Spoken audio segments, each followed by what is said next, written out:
Goku and Vegeta have a new challenge ahead of them now, and that is Black Frieza. So check out the brand new Black Frieza merchandise from the Geekdom 101 store. We have various different shirts, and you can get sweaters and all kinds of different types of clothing and other things as well in various sizes. You don't want to miss getting your hands on the first piece of Black Frieza merchandise and represent the return of the Emperor. Click the link down below in the description and get yours today, and let's get to the video. On previous editions of the Dragon Ball Technique Guide, I explained the Namekian Fusion as well as Metamoran Fusion, and the last video I did in this series was the Metamoran Fusion Explained video from last year, but now the time has come to discuss the third fusion introduced in Dragon Ball Z, and that is Potara Fusion. On today's video, we're going to go through all of the different aspects of the fusion, Dragon Ball Super's retcon, explain how it really works from a magical perspective, and maybe a bit more tidbits you never knew about before.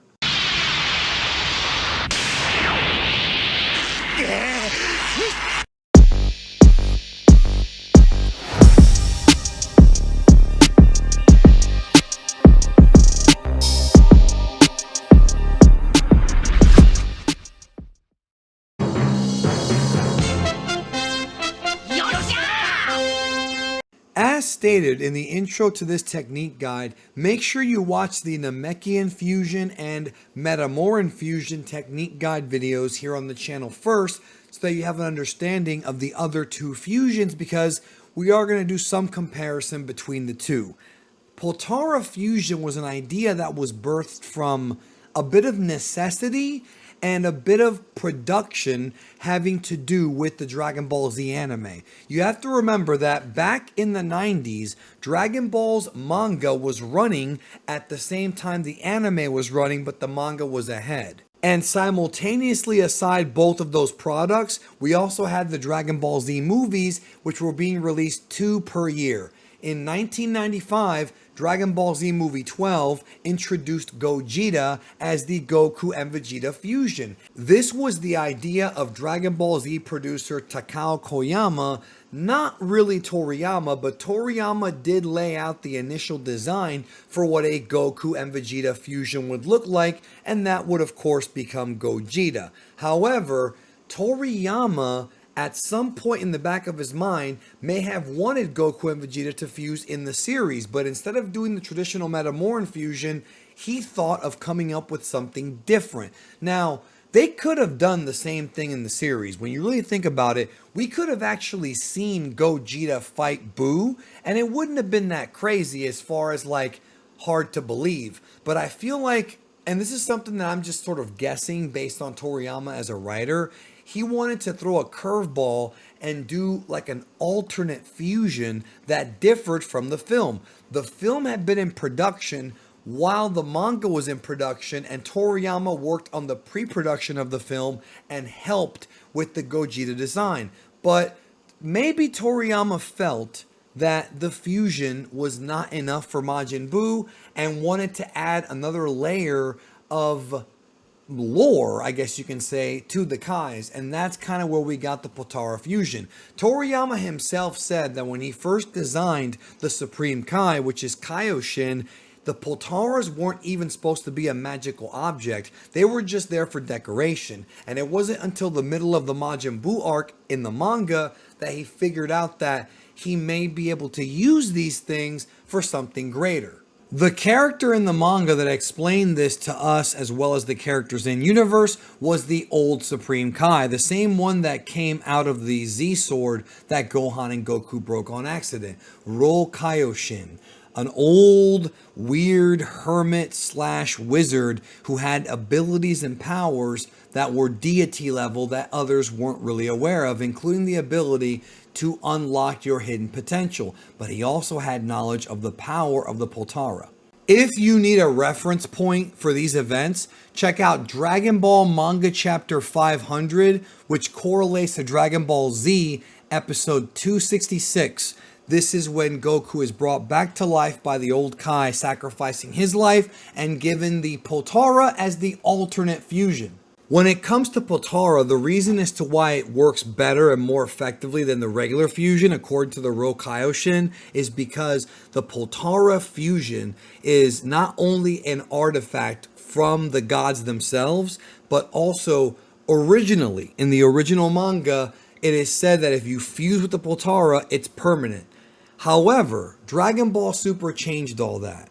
We're going to talk about Dragon Ball Super's retcon in just a moment. But before we do, I want to get some clarity for you guys and also debunk some myths that have been going around about the Potara. Now, originally, in the original Dragon Ball manga, it is said to be a permanent fusion. But when Goku and Vegeta fuse to make Vegito and purposely get absorbed by Majin Buu, in order to free the children, at that point inside of Majin Buu, their bodies defused. And Vegeta, of course, destroyed the Potara, so they can't fuse again.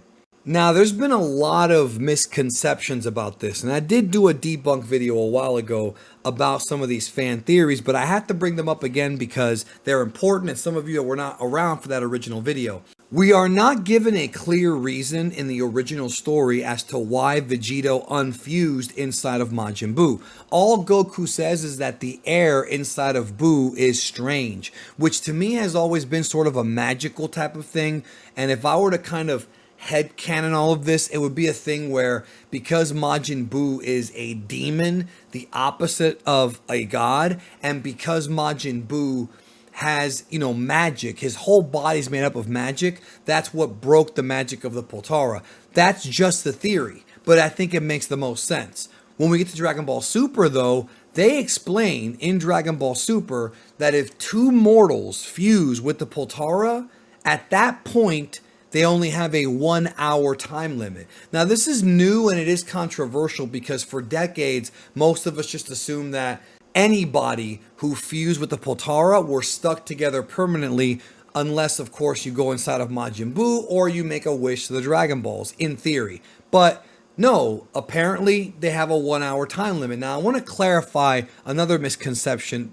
behind this, and that is the fact that people say, well, what about the old Kai and the Witch? That's how the old Kai even came to look like that. Well, if one person, at least one person, is a god, then the fusion is permanent. With Vegito and with Kefla, they have the 1 hour time limit and thus they unfuse. But with the old Kai, or any of the Kais, including the Supreme Kai, when he fused with the Potara with Kibito, it is permanent. Of course, in Dragon Ball Super, they wished to be unfused, and that is why they are unfused, like we saw in the Dragon Ball Super anime. Of course, in GT, Kaioshin and Kibito stay fused. So do not forget, if at least one person is a god, it is a permanent fusion, which is why we have Fused Zamasu, the first villain to ever use the Potaras, with Goku Black and Zamasu's body being fused together, and that was a permanent fusion.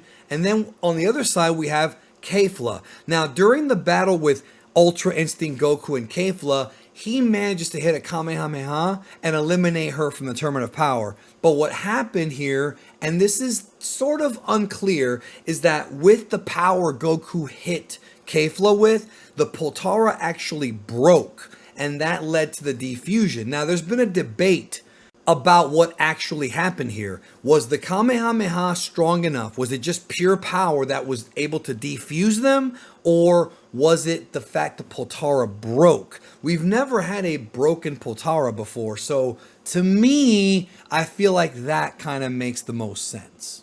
And remember, it can't be a time limit thing because the Tournament of Power is obviously shorter than an hour. But we find out in the Goku Black / Future Trunks arc that if you fuse with a Potara and you use too much power, you can defuse before the hour runs out. This is the same problem that other fusions had, like Gotenks, for example.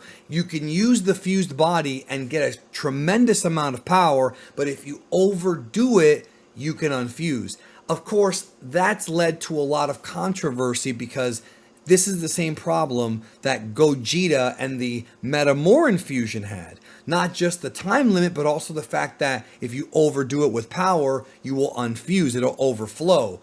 And to me, I'm not a fan of this change at all because it just makes Potara Fusion too similar to Metamoran Fusion. And that bugs me because one is a better God technique, a better God version of doing it. And the other is just a civilization from planet Metamor that developed the technique. But it's not a big deal to me, honestly, but it does sort of, in my opinion, minimize the power and the importance of Potara Fusion. It used to be this incredible, like, last resort type of thing, but now that you can just unfuse by using too much power, it's kind of the same fusion as Metamoran Fusion, except with an extra 30 minutes. That's how it comes off to me. So they did sort of de-emphasize the importance of Potara Fusion in Super. But remember, if you're just talking about the original manga in Dragon Ball Z, Vegito is the most powerful character in the original manga. The way that he slaps around Buhan is utterly hilarious. It's like 4 or 5 episodes in the Z version, and Vegito is just bam, bam, bam, bam, embarrassing the motherfucker. To the point where Majin Buu actually transforms Vegito into a coffee candy, and the candy kicks Majin Buu's ass. Potara Fusion ain't no joke, son. Something else I want to debunk, specifically about Vegito and Gogeta, is this idea that Vegito is more like Vegeta and Gogeta is more like Goku. I understand why people feel this way, because when Vegito was formed, it almost feels like Vegeta, because of the fact the blue outfit is in front of Goku's orange gi, and he's also kind of a dickhead to Buu, which he was doing on purpose. And of course, the fact that Vegito is Vegeta and Kakaroto, which has always been weird to me because they call him Vegerot in the Dragon Ball manga, the Viz translation, and that's wrong. Remember, Kakarot in Japanese is Kakaroto, and that's where Vegito comes from, Vegeta and Kakaroto. So some think that because Vegeta's name is first in the naming convention, he dominates Vegito's personality. And because Gogeta is Goku first, it's the other way around. This has never been stated in any Dragon Ball anime or manga. This is a fan theory, but there's no evidence at all to suggest that. The reason why Vegito was being cocky and playing with Buu is because he wanted Buu to absorb him so that he can go save the kids. There was no other reason. Vegito could have massacred Buu with one shot if he wanted to and ended all of this. Now, if you're asking, well, why didn't he just kill Buu and then go to Namek and wish everybody back? Yeah, that would have been the smart idea, right? But it didn't happen. Something else I want to briefly discuss is the quote-unquote rival boost. A lot of people seem to think that because Goku and Vegeta are rivals, that it makes Vegito more powerful. And I understand why they say that, because there is a line in the Dragon Ball manga and the Japanese anime where the old Kai states that it's because of Goku and Vegeta's incredible fighting resolve together that Vegito is so strong. So he's basically saying that because Vegeta and Goku are such well-trained fighters and so powerful, remember, at this point, Goku had Super Saiyan 3, and his base form was really strong. Same thing with Vegeta. That's why Vegito is so strong. The Potara Fusion multiplier, it's stated in the guidebooks that it's A times B. I don't believe that. I think based on the power that we saw from Goku and Vegeta as they became Vegito and just played with Majin Buu, I feel like it's way more than A times B.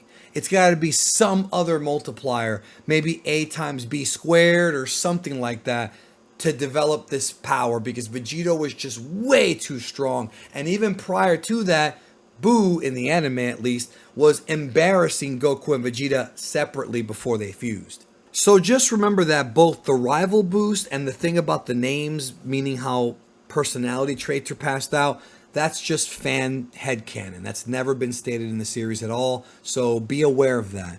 I don't know what they said in the English dub, but that's also kind of wrong if they did say that. Now, when it comes to Potara Fusion, Vegito was the first one that we actually saw, although in theory he wasn't. The old Kai and the Witch is the first one that we saw, but those aren't really main characters. Later we saw, of course, the first time that a villain used the Potara, besides of course the video games, and that would be Merge Zamasu. I did a whole video discussing how strong Merge Zamasu is over on the Strongest in Dragon Ball playlist, so check that out when you have time. It's a great video. Then we have the first female fusion, which would be Caulifla and Kale creating Kefla. And Kefla was an absolute beast, but in the anime, she succumbed to Ultra Instinct Goku because Goku was even more of a beast during the Tournament of Power.